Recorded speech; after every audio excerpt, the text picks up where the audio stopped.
Hi, hello everyone. Welcome back to my channel. Today, let's analyze the summary of Shakespeare's 38 plays.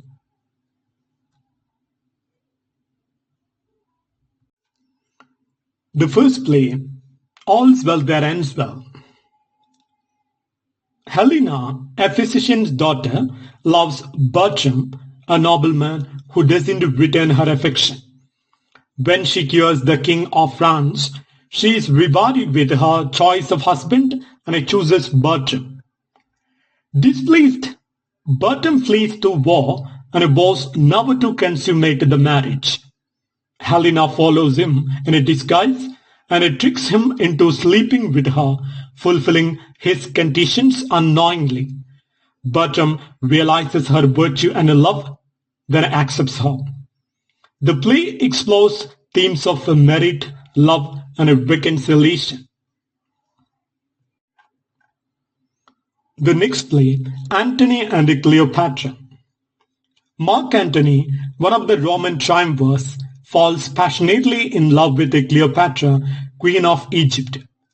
Their romance causes political turmoil, especially as Rome expects Antony to act responsibly. Antony marries Octavia to patch peace, but returns to Cleopatra, leading to war with Octavia's Caesar. Betrayals and misunderstandings result in Antony's tragic suicide. Cleopatra, refusing humiliation, takes her own life. The play examines love, loyalty, and political power. The next play, As You Like It. Rosalind, banished from court, disguises herself as a man and flees to the forest of Arden. There she meets Orlando, also in exile, who loves her. Under her disguise, she tests Orlando's love through playful banter and role-play. Multiple romantic plots unfold among shepherds and nobles. Ultimately, Rosalind reveals her identity and the couples marry. The play celebrates nature, love, and gender fluidity. The next work, The Comedy of Errors. Two sets of identical twins, separated at birth, arrive unknowingly in the same city. Mistaken identities cause a whirlwind of confusion, wrongful arrests, and accusations of infidelity and madness.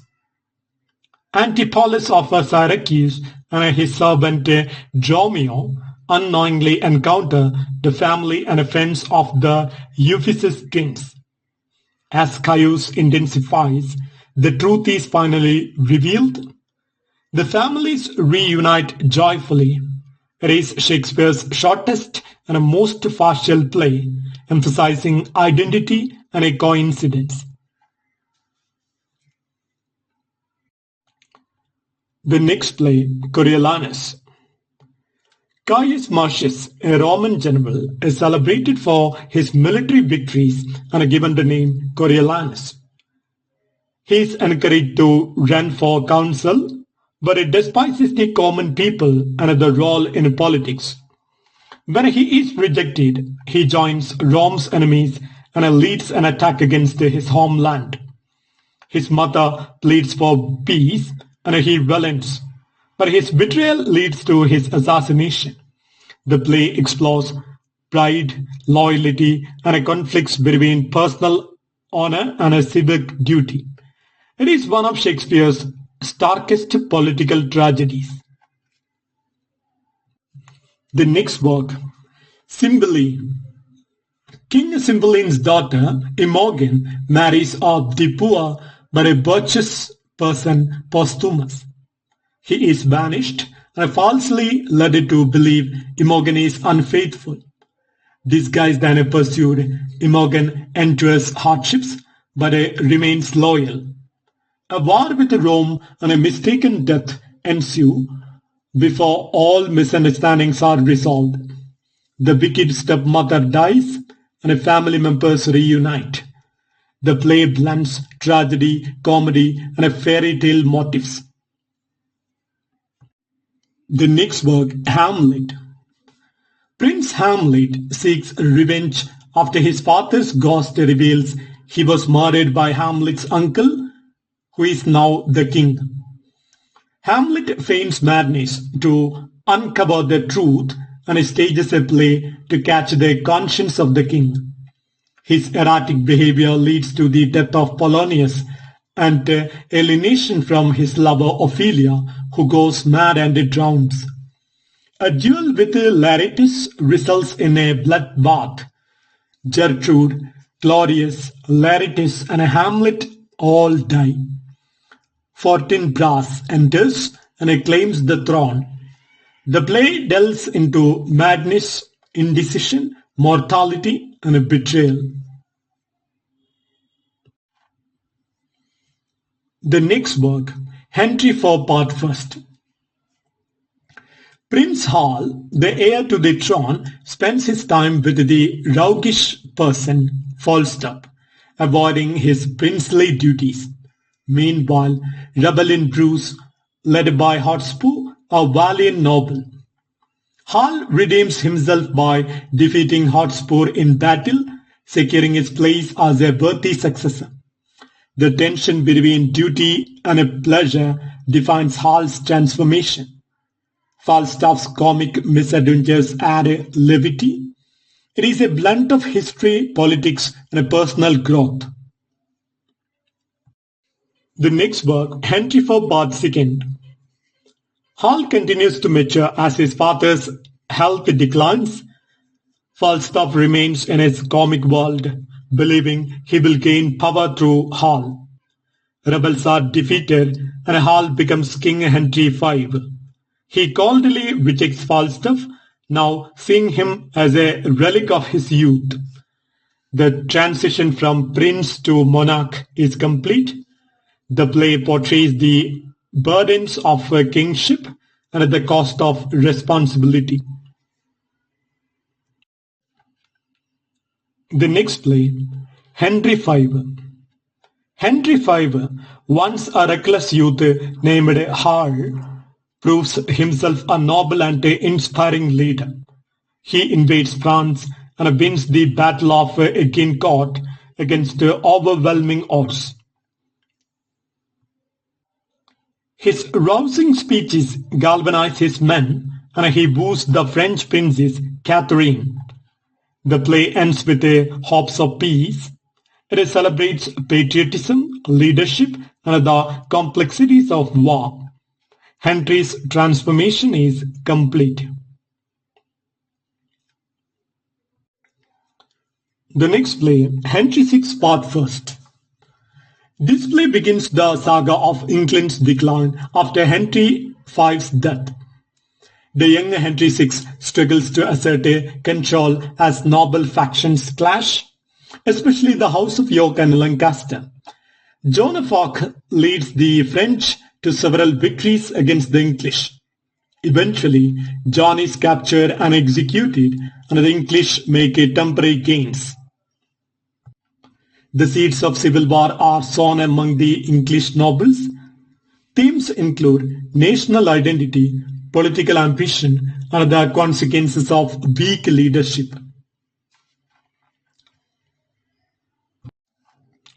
The next play, Henry VI Part II. Political factions intensify as the king's inability to govern leads to chaos. Queen Margaret and the Duke of Suffolk manipulate Henry, while nobles like York and Warwick vie for power. Jack Cade leads a populist rebellion, showing unrest among the commoners. York begins his claim to the throne. The play ends with the outbreak of the Wars of the Roses. It critiques corruption and the fragility of monarchy. The next play, Henry VI Part III. England is torn apart by civil war between the Yorkists and Lancastrians. York is killed, but his son Edward ascends the throne as Edward IV. Margaret fiercely fights to restore her son's claim, and battles rage throughout. Richard, Duke of Gloucester, begins his dark rise to power. The play is filled with the betrayals and shifting loyalties. It shows the tragic human cost of dynastic ambition. The next work, Henry VIII. King Henry VIII navigates political and personal conflicts, including his divorce from Catherine of Aragon, the rise and fall of Cardinal Wolsey, followed by the rise of Archbishop Cranmer, show courtly intrigue. Anne Boleyn becomes queen, and the play ends with the birth of Elizabeth I. Though filled with spectacles, it is a cautionary tale about ambition and change. The play praises the Tudor lineage. It reflects shifting religious and political tides. The next work, Julius Caesar. Julius Caesar's growing power worries Roman senators, leading to his assassination by Brutus, Cassius, and others. Brutus believes he is saving the Republic, but a public sentiment turns after Mark Antony's powerful funeral speech. Civil war erupts, and Brutus and Cassius are eventually defeated and take their own lives. The play highlights betrayal, rhetoric, and fate. Brutus is portrayed as noble, but tragically misguided. It questions the morality of political assassination.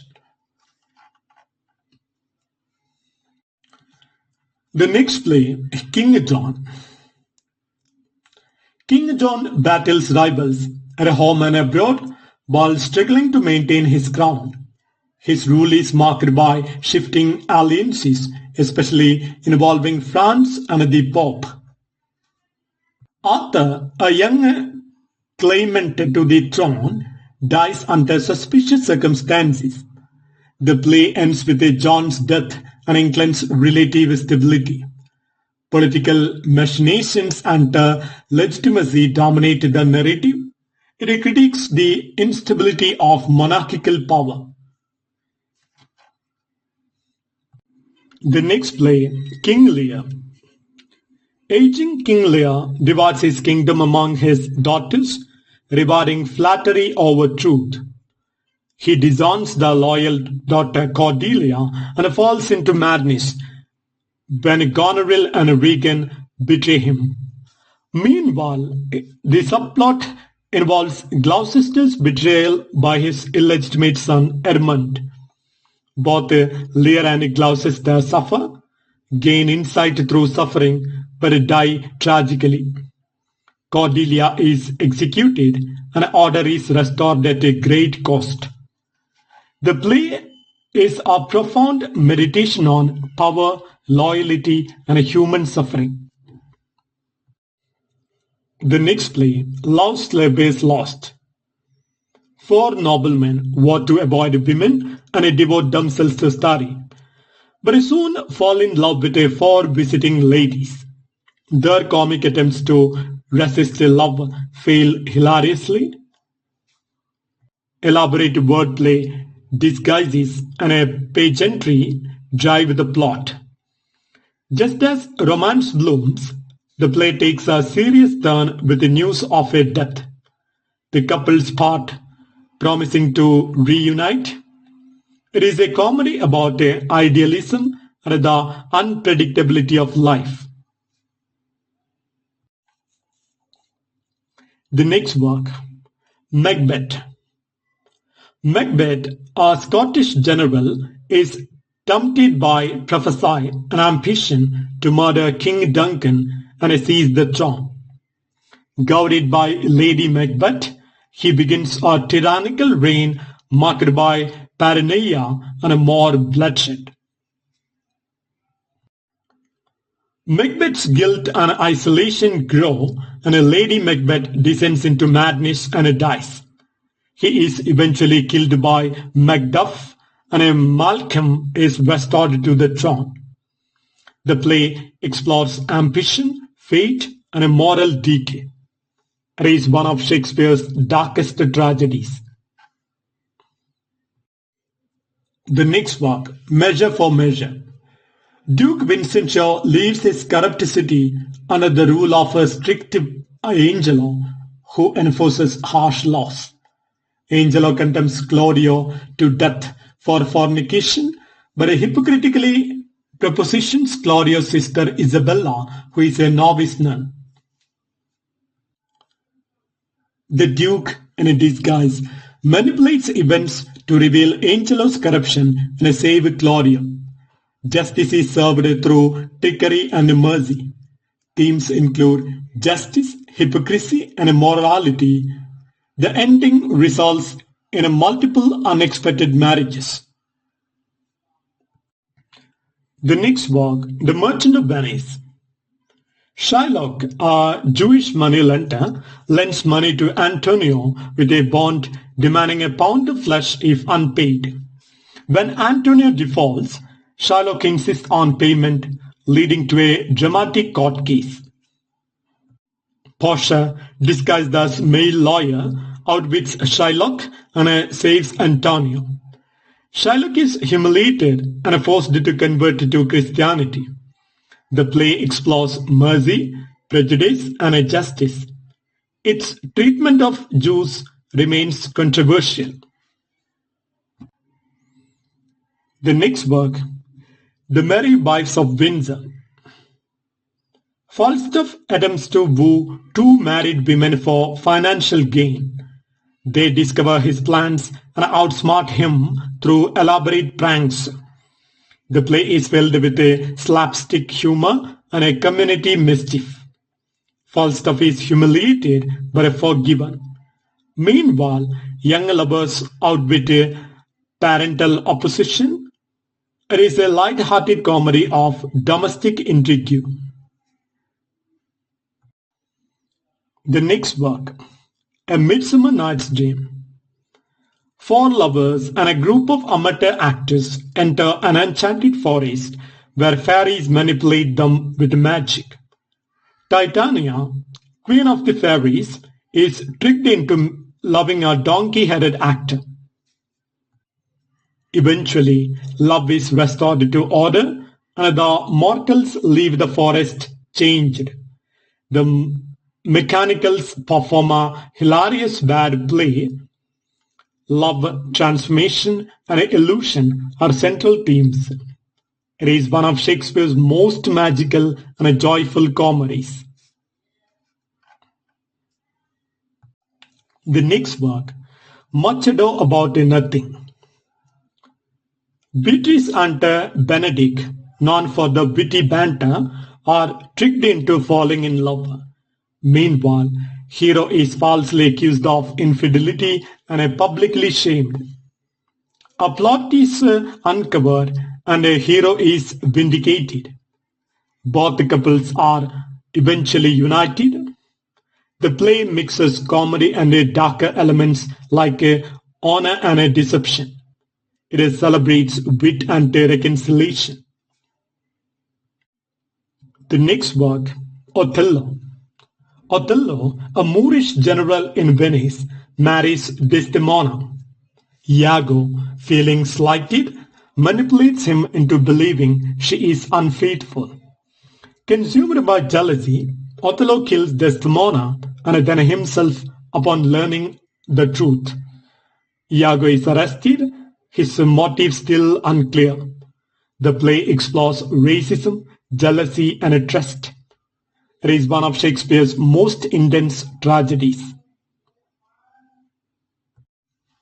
The next work, Pericles, Prince of Tyre. Pericles discovers a terrible secret in the court of Antioch and flees for his life. During his travels, he suffers shipwreck, marries a princess named Thaisa, and believes her and her daughter Marina to be dead. Thaisa survives and becomes a priestess, while Marina is kidnapped and nearly forced into prostitution.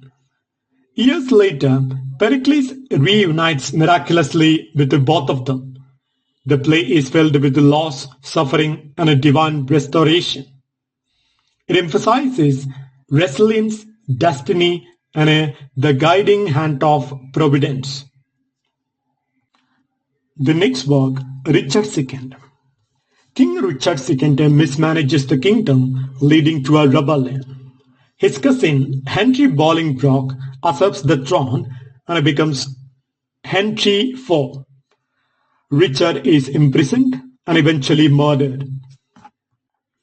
The play focuses on divine right, kinship, and the fall of a poetic but ineffective ruler.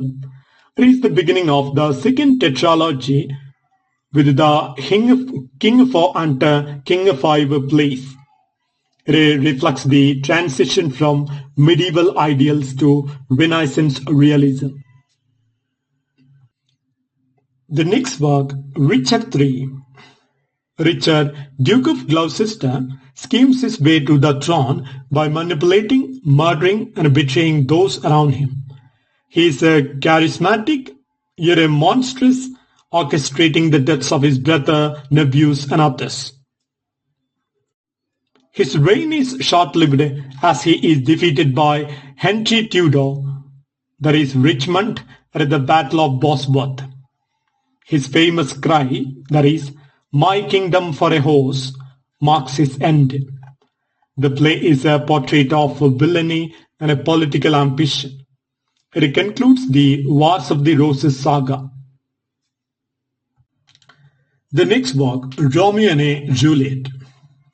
In Verona, the Montagues and Capulets are locked in a deadly feud. Romeo and Juliet, from the rival families, fall deeply in love and marry in secret. A series of tragic misunderstandings lead to their suicides. Their deaths finally reconcile the families. The play explores youthful passion, fate, and the destructiveness of hate. It is one of the most enduring love stories in literature. The next work, The Taming of the Shrew.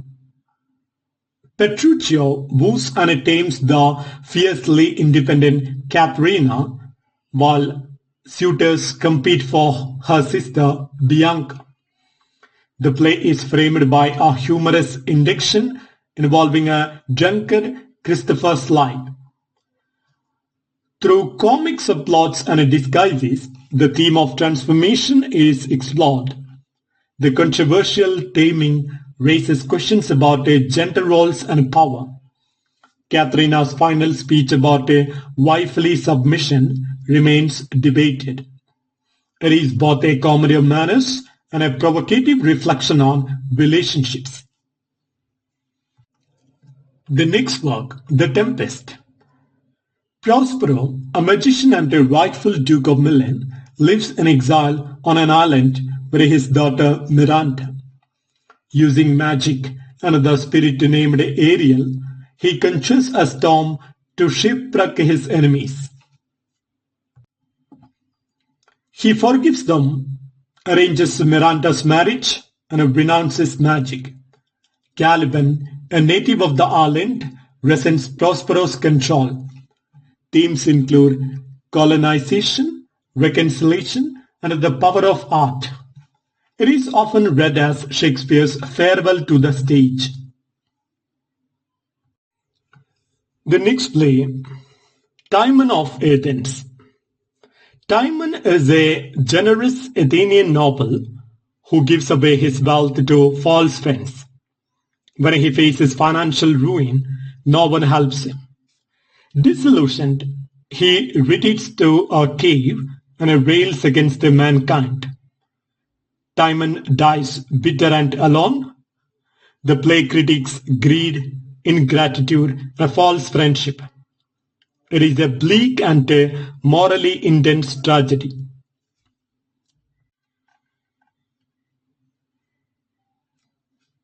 The next work, Titus Andronicus. Titus, a Roman general, seeks revenge after his family is destroyed by Tamora, queen of the Goths. The play is filled with extreme violence, rape, mutilation, cannibalism, and murder. Titus loses most of his family and his sanity in the pursuit of vengeance. The cycle of revenge ends in a bloodbath. It is one of Shakespeare's earliest and darkest tragedies. Themes include revenge, honor, and barbarism.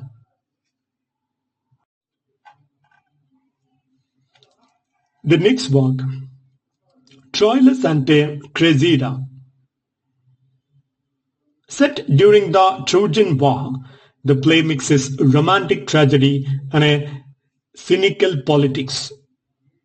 Troilus loves Cressida, but she is traded to the Greeks and betrays him.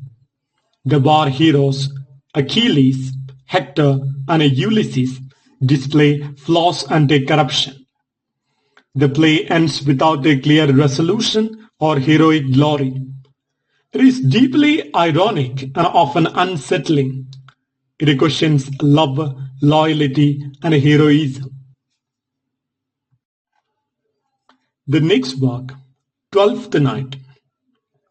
Viola, shipwrecked and disguised as a man named Cesario, enters Duke Orsino's service. Orsino loves Olivia, who falls for Cesario, while Viola secretly loves Orsino. Comic confusion ensues, especially with Viola's twin brother Sebastian. The play ends in joyful reunions and marriages. Themes include identity, love, and the fluidity of gender. It is one of Shakespeare's most beloved romantic comedies. The next work, Two Gentlemen of Verona. Proteus betrays his friend Valentine and his lover Julia in pursuit of another woman, Sylvia. Julia disguises herself to stay close to Proteus. Ultimately, Proteus repents and the original lovers reunite. The play explores friendship, loyalty, and love. Its ending is controversial for how easily forgiveness is granted. It is considered an early and experimental comedy. The next work, The Two Noble Kinsmen. This work is co-authored with John Fletcher. Two Theban councils, Palamon and Arcite, fall in love with the same woman, Emilia, and become bitter rivals. Imprisoned, they escape, duel, and are separated by fate. Arcite wins the duel, but dies, leaving Palamon to marry Emilia. The play blends tragedy and romance.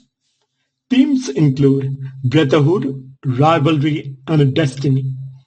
It is one of Shakespeare's final and less performed works.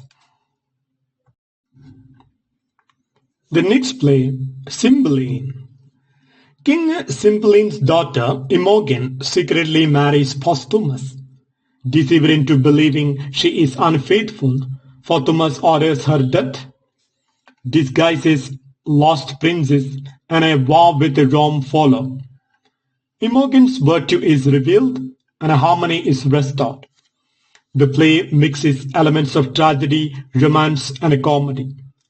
Themes include innocence, redemption, and mistaken identity.